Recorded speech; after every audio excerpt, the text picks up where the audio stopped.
Hello friends, good morning. কেমন আছো তোমরা সবাই? আশা করছি তোমরা সবাই খুব ভালো আছো, সুস্থ আছো। আমিও অনেক ভালো আছি।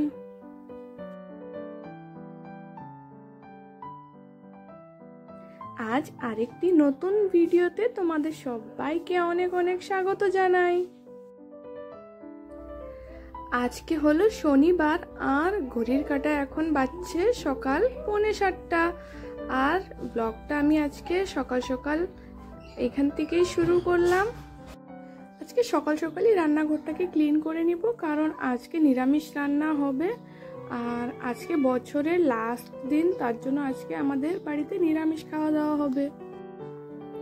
রান্নাঘরটাকে আগে ভালো করে মুছে তারপরে আমি ব্রেকফাস্টটা রেডি করব। আর ব্রেকফাস্টেও আজকে আমাদের সকালে ছাতু খাওয়া হবে, কারণ আজকে বলে নিয়ম ছাতুটা খেতে হয়। তার জন্যই আমি শুধু চাটা করলাম, আর চাটা খাওয়ার পরে সবাইকে একটু ছাতু খেতে দেব। আমার চা করাও হয়ে গিয়েছে। আজকে একটু ভালো করে আরামসে বসে একটু চাটা খাবো, কারণ ডেইলি তো সকালে তাড়া থাকে, রুটি বানানো থাকে, তারপরে অন্য অন্য কাজ থাকে, ব্রেকফাস্ট বানানো।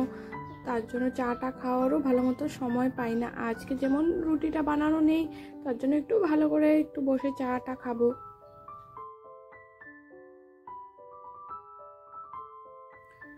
চাটাও খাওয়া হয়ে গিয়েছে। চাটা খেয়ে তারপরে এই যে দেখো জলও এসে পড়েছে, খাওয়ার জল ভরতে হবে। জলটাও সকাল সকাল 7:30 8টার মধ্যে এসে পড়ে।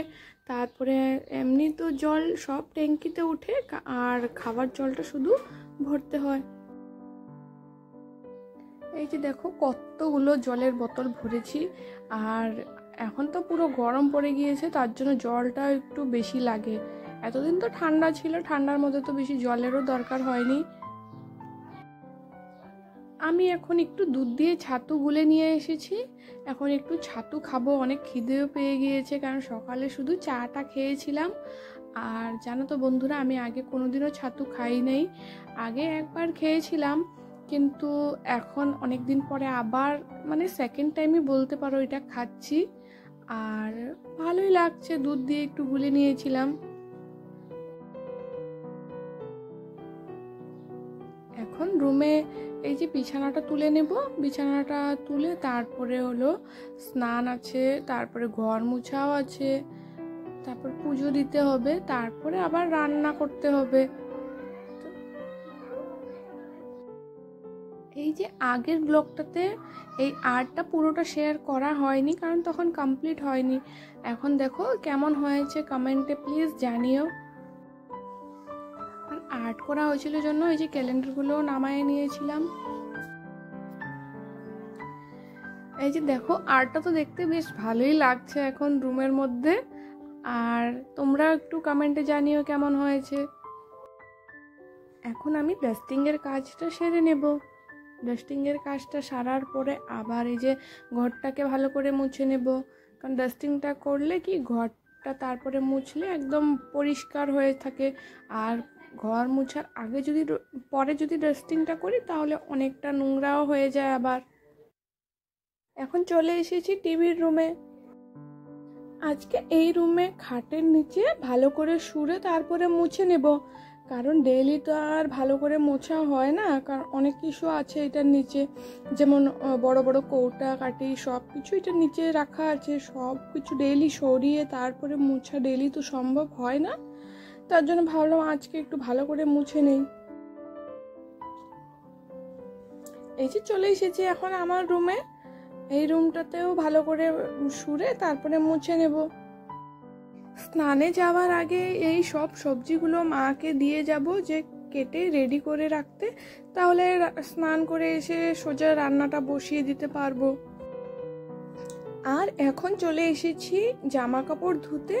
এগুলোকে ধুয়ে তারপরে স্নান করে আসবো। আর আজকে অত জামা কাপড় নেই, অল্প কয়েকটা আছে, এগুলোকে ধুয়ে একবারে স্নান করে আসবো, তারপরে পুজো দিয়ে রান্নাটা বসাবো।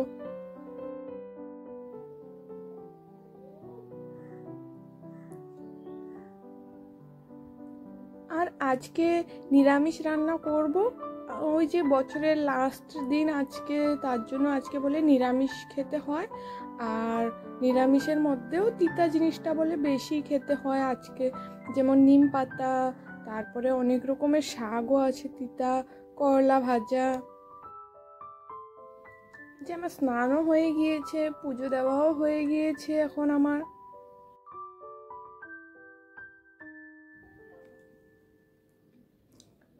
দেখো সমস্ত সবজি কেটে ধুয়ে রেখেছে মা, এখন সোজা আমি রান্নাটা বসিয়ে দেব।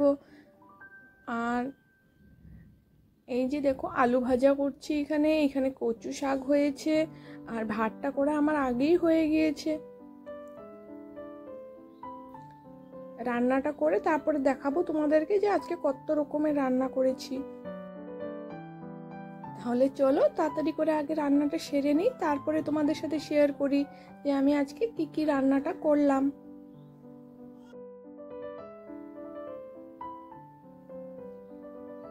ওই যে দেখো ওদিকে মা বাসনগুলো মেজে দিচ্ছে, আর এদিকে আমার সমস্ত রান্না বান্নাও হয়ে গিয়েছে। যেমন ডাল করেছি সব সবজি মিশিয়ে, তারপরে কচু শাক, করলা ভাজা, তারপরে চাটনি, আলু ভাজা, তারপরে অনেক কিছু করেছি। আর এই যে আমার বোন দেখো ঘর দুয়ার আমাকে গুছিয়ে দিচ্ছে। আর বন্ধুরা ব্লগটাকে এইখানেই এন্ড করব। আর তোমাদের যদি একটুকু ভালো লেগে থাকে আমার ব্লগটা, তাহলে প্লিজ আমার চ্যানেলটাকে লাইক, শেয়ার এন্ড সাবস্ক্রাইব করে দিও। দেখা হচ্ছে নেক্সট ভিডিওতে।